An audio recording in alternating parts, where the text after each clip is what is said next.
നമസ്കാരം. ഇൻഫിനിറ്റ് സ്റ്റോറീസിന്റെ പുതിയൊരു അധ്യായത്തിലേക്ക് എല്ലാവർക്കും സ്വാഗതം. നാളെ മീനമാസത്തിലെ ഏറ്റവും വിശേഷപ്പെട്ട ഏറ്റവും ശക്തിയാർന്ന ദിവസമാണ്. നാളെ മീനമാസത്തിലെ ശുക്ലപക്ഷത്തിലെ നവമിയാണ്. അതായത് സാക്ഷാൽ ശ്രീരാമനവമി. നമ്മളുടെ സ്വന്തം ശ്രീരാമചന്ദ്രൻ്റെ ഭഗവാന്റെ പിറന്നാൾ ദിവസമാണ്. നാളത്തെ ദിവസം വീട്ടിൽ നിലവിളക്ക് വെക്കുന്ന എല്ലാവരും ഞാൻ ഈ പറയുന്ന ഒരേ ഒരു കാര്യം നിലവിളക്കിൻ്റെ മുന്നിൽ വെച്ച് പ്രാർത്ഥിക്കണേ. ശ്രീരാമചന്ദ്രൻ പിറന്നാൾ ദിവസം നിങ്ങളുടെ വീട്ടിൽ വരും. ഏറ്റവും സന്തോഷവാനായി ഭഗവാൻ നിങ്ങളെ അനുഗ്രഹിച്ച് നിങ്ങൾ ചോദിക്കുന്നതെല്ലാം വരമായി നൽകി മടങ്ങുന്നതുമായിരിക്കും. നാളത്തെ ദിവസം എൻ്റെ പൂജ നടക്കുന്ന സമയവും സന്ധ്യയ്ക്ക് ഞാൻ നിങ്ങൾക്ക് പറഞ്ഞു തരാം. ആ സമയത്ത് തന്നെ നിലവിളക്ക് കത്തിക്കാവുന്നുണ്ടെങ്കിൽ നമുക്ക് എല്ലാവർക്കും ചേർന്ന് നാളത്തെ ശ്രീരാമനവമി ഒന്നിച്ച് വിളക്ക് തെളിയിച്ച് പൂജ ചെയ്ത് പ്രാർത്ഥിക്കാവുന്നതാണ്. അപ്പം നാളത്തെ ദിവസം എപ്പോഴാണ് വിളക്ക് കത്തിക്കേണ്ടത്, എന്താണ് വിളക്കിന് മുന്നിൽ വെക്കേണ്ടത്, അതാണ് ഇന്ന് ഞാൻ പറയാൻ പോകുന്നത്. ആദ്യമായിട്ട് മനസ്സിലാക്കുക, നാളത്തെ ദിവസം വൈകുന്നേരം 6:15-നും 6:35-നും ഇടയിലാണ് എൻ്റെ പൂജ നടക്കുന്ന സമയം. ആ ഒരു സമയം തന്നെയാണ് നാളെ വിളക്ക് തെളിയിക്കാൻ ഏറ്റവും ഉത്തമമായ മുഹൂർത്തം. അപ്പം നാളെ വീട്ടിൽ വിളക്ക് തെളിയിക്കുന്ന എല്ലാവരും 6:15-നും 6:35-നും ഇടയിൽ നിലവിളക്ക് തെളിയിക്കുക. നമ്മളെല്ലാവരും ഒന്ന് ചേർന്ന് നാളെ നിലവിളക്ക് തെളിയിക്കാൻ പോവുകയാണ്.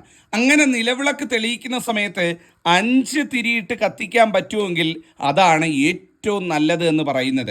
5 തിരിയിട്ട് ഭദ്രാദീപം തന്നെ തെളിയിക്കുന്നതാണ് ഏറ്റവും ഉചിതം.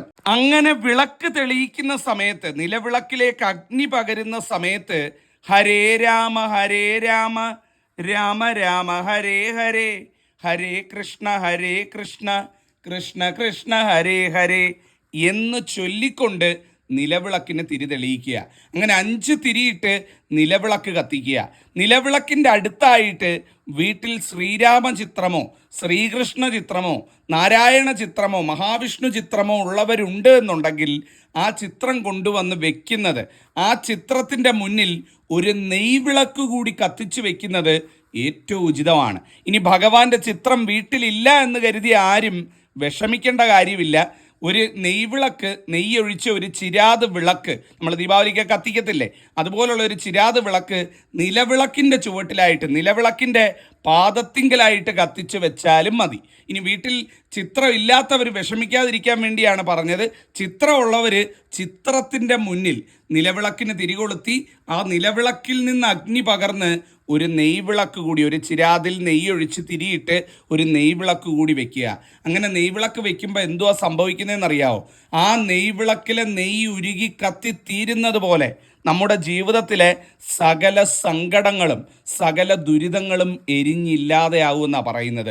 അമ്പലത്തിൽ പോയി നെയ്വിളക്ക് കഴിപ്പിക്കുന്നതിനേക്കാൾ ഏറ്റവും ഫലമുള്ള കാര്യമാണ് നാളത്തെ ദിവസം സന്ധ്യയ്ക്ക് വീട്ടിൽ ഇത്തരത്തിൽ ഭഗവാന് നെയ്വിളക്ക് തെളിയിക്കുന്നത്.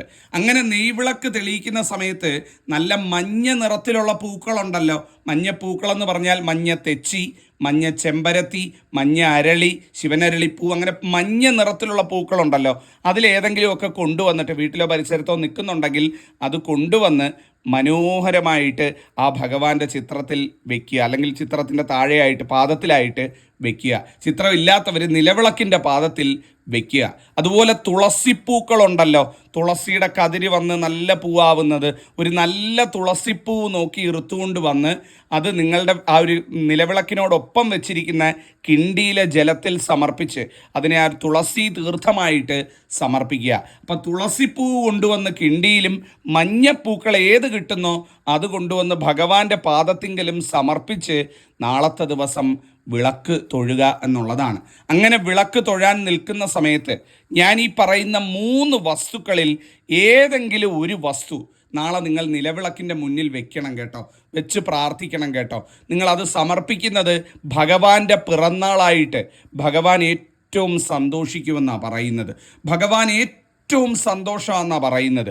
ഭഗവാന്റെ പിറന്നാളല്ലേ. നമ്മളുടെയൊക്കെ പിറന്നാളിന് എന്താ, നമുക്ക് ആരെങ്കിലും എന്തെങ്കിലും തന്നു കഴിഞ്ഞാൽ, എന്തെങ്കിലും നമുക്ക് കൊണ്ടുവന്നു കഴിഞ്ഞാൽ, നമുക്ക് എന്തെങ്കിലും സമർപ്പിച്ചു കഴിഞ്ഞാൽ നമുക്കത് കിട്ടുമ്പോൾ വലിയ സന്തോഷമാവില്ലേ എന്ന് പറയുന്ന കണക്കാണ് ഭഗവാന് നാളത്തെ ഈ ഒരു ഭഗവാന്റെ പിറന്നാൾ ദിവസം ഈ 3 വസ്തുക്കളിൽ ഏതെങ്കിലും ഒന്ന് സമർപ്പിക്കുക. ഒന്നാമത്തെന്ന് പറയുന്നത് അവലും ശർക്കരയും കുതിർത്ത് ഒരു വാഴയിലയിലോ അല്ലെ ഒരു വട്ടയിലയിലോ വെച്ചുകൊണ്ട് നാളെ ഭഗവാന്റെ ചിത്രത്തിന് മുന്നിൽ വിളക്ക് തെളിയിച്ച് അവിടെ സമർപ്പിക്കുക. ചിത്രമില്ലാത്തവർ നിലവിളക്കിൻ്റെ മുന്നിൽ ഭഗവാനെ നിലവിളക്കായി സങ്കല്പിച്ചുകൊണ്ട് നിലവിളക്കിന് മുന്നിൽ സമർപ്പിക്കുക. നമ്മളുടെ എല്ലാവരുടെയും വീട്ടിൽ കാണുമല്ലോ അവല് ശർക്കര എന്ന് പറയുന്നത്. അത് രണ്ടും കുതിർത്ത് നല്ല ഒരു പലഹാരമാക്കി, പലഹാരമൊന്നും ആക്കണമെന്ന് തന്നെ ഇല്ല, അതങ്ങനെ കുതിർത്ത് കുറച്ച് പഞ്ചസാരയും കുറച്ച് ശർക്കരയൊക്കെ വെതറി അവല് നനച്ചിട്ട് അതൊരു വാഴയിലയിലോ ഒരു വട്ടയിലയിലോ വെച്ചിട്ട് ആ വിളക്കിന് മുന്നിൽ കൊണ്ടുവന്ന് വിളക്ക് കത്തിച്ചതിന് ശേഷം സമർപ്പിച്ചിരി കൈകളും കൂപ്പി പ്രാർത്ഥിക്കുക. ഒന്നാമത്തെ കാര്യം. ഇനി അത് പറ്റാത്തവരുണ്ട് എന്നുണ്ടെങ്കിൽ പാലും പഴവും ഉണ്ടാവുമല്ലോ, നല്ല ഒരു ഗ്ലാസ് എടുക്കുക, ആ ഗ്ലാസ്സിൽ ഒരു ഗ്ലാസ് പാലെടുക്കുക. പാലെടുക്കുമ്പോൾ തിളപ്പിക്കാത്ത നോർമലായിട്ടുള്ള പച്ചപ്പാലെടുക്കുക, ഒരു ഗ്ലാസ് പാലെടുക്കുക. ആ പാലിലേക്ക് നമ്മൾ ഈ പഴം ഉണ്ടല്ലോ, പഴം ഇങ്ങനെ ചെറുതായിട്ട് വട്ടത്തിൽ അരിഞ്ഞ് അതിലേക്ക് ഇടുക. പാലും പഴവും കുറച്ച് പഞ്ചസാരയൊക്കെ ഇട്ട് ഏറ്റവും മനോഹരമായിട്ട് ആ പാലും പഴവും നിറഞ്ഞ ഗ്ലാസ് അത് നിങ്ങൾക്ക് ഭഗവാന്റെ ആ ചിത്രത്തിന് മുന്നിൽ അല്ലെങ്കിൽ വിഗ്രഹത്തിന് മുന്നിൽ കൊണ്ടുപോയി വയ്ക്കാവുന്നതാണ്. ഇത് പറ്റിയില്ല എന്നുണ്ടെങ്കിൽ നിങ്ങൾക്ക് പായസം ഉണ്ടാക്കി, പാൽപ്പായസം ഉണ്ടാക്കിയായാലും ഭഗവാനെ നേദിക്കാവുന്നതാണ്. ഇതിൽ രണ്ടിലേതെങ്കിലും ഒന്ന് ചെയ്യുക. ഒന്നുകിൽ പാലും പഴവും ഇത്തരത്തിൽ വെക്കുക, അതല്ല പാൽപ്പായസം തയ്യാറാക്കാൻ അറിയുന്നവരാണ് എന്നുണ്ടെങ്കിൽ പാൽപ്പായസം തയ്യാറാക്കി ഭഗവാന്റെ ചിത്രത്തിന് മുന്നിൽ വെക്കുക. ഇനി അതും പറ്റിയില്ല എന്നുണ്ടെങ്കിൽ മാമ്പഴം ഉണ്ടാവുമല്ലോ, മാമ്പഴം ഭഗവാൻ ഏറ്റവും പ്രിയപ്പെട്ടതാണ്.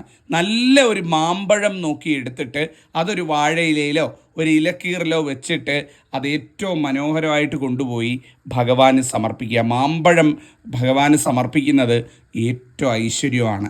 നാളെ അമ്പലത്തിൽ പോകുന്നവർ, അമ്പലത്തിൽ തൊഴാൻ പോകുന്നവർ നിങ്ങളുടെ വീട്ടിൽ മാമ്പഴം ഉണ്ടായി നിൽപ്പുണ്ട് എന്നുണ്ടെങ്കിൽ മാമ്പഴമോ മാങ്ങയോ നാളെ ക്ഷേത്രത്തിൽ കൊണ്ടുപോയി നിങ്ങളുടെ തൊടിയിൽ വിളഞ്ഞത് കൊണ്ടുപോയി ഭഗവാന്റെ നടയ്ക്കൽ സമർപ്പിച്ച് പ്രാർത്ഥിക്കുന്നതും ഏറ്റവും ഐശ്വര്യമാണെന്നാണ് പറയുന്നത്. അപ്പം ഞാൻ ഈ പറഞ്ഞ 3 വസ്തുക്കളിൽ ഏതെങ്കിലും ഒന്ന്, ഒന്നുകിൽ അവൽ ശർക്കര കുതിർത്തത്, അല്ലെങ്കിൽ പായസമോ പാലും പഴമോ, രണ്ടാമത്തത് അതും അല്ലെന്നുണ്ടെങ്കിൽ ഒരു മാമ്പഴം അല്ലെങ്കിൽ കുറച്ച് മാമ്പഴങ്ങൾ ഒരു ഇലയിൽ വെച്ച് ഭഗവാന് സമർപ്പിക്കുക. ഈ 3-ൽ ഏതെങ്കിലും ഒരെണ്ണം നാളത്തെ ദിവസം സന്ധ്യയ്ക്ക് നിങ്ങൾ ഭഗവാന് സമർപ്പിച്ച് ഭഗവാനെ പ്രാർത്ഥിക്കുക. പൂർണ്ണ മനസ്സോടെ ഭഗവാന്റെ പിറന്നാളാണെന്ന് ഓർത്തുകൊണ്ട് ഭഗവാനോട് പ്രാർത്ഥിക്കുക. പ്രാർത്ഥിക്കുന്ന സമയത്ത് ഇതാ ഇങ്ങനെ ചൊല്ലി പ്രാർത്ഥിക്കുക: ഓം രാം രാമായ നമ. ഇത് ഷഡാക്ഷരി മന്ത്രം എന്നാണ് പറയുന്നത്. അതീവ ശക്തിയാർന്ന മന്ത്രമാണ്.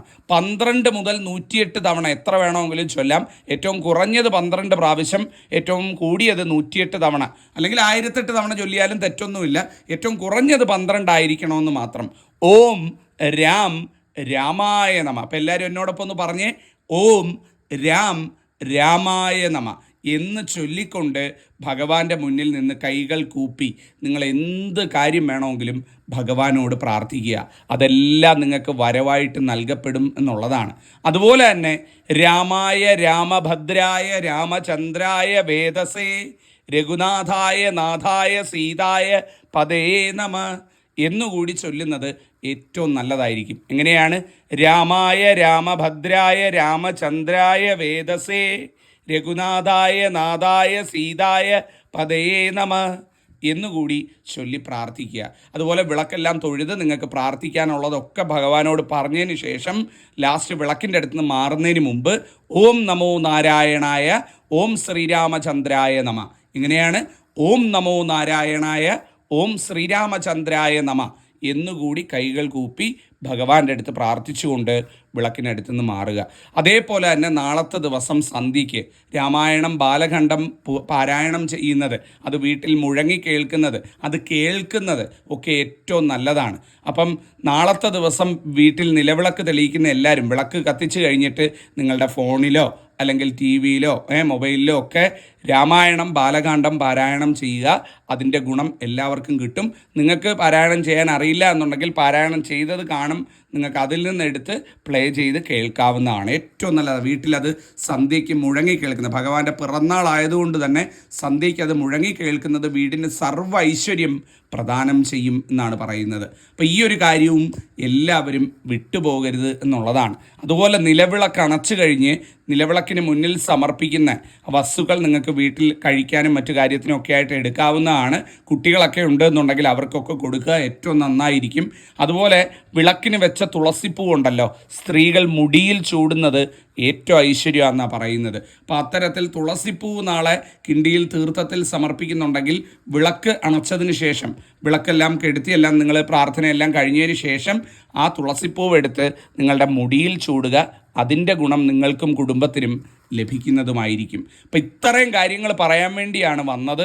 തീർച്ചയായിട്ടും എല്ലാവരും ശ്രീരാമനവമിക്ക് ഭഗവാനെ പ്രാർത്ഥിക്കണം, അനുഗ്രഹം നേടണം. നിങ്ങൾക്കും കുടുംബത്തിനും കുഞ്ഞുങ്ങൾക്കും ഭഗവാന്റെ എല്ലാ കൃപയും ഉണ്ടാകട്ടെ. ശ്രീരാമനവമി ആശംസകൾ. നന്ദി, നമസ്കാരം.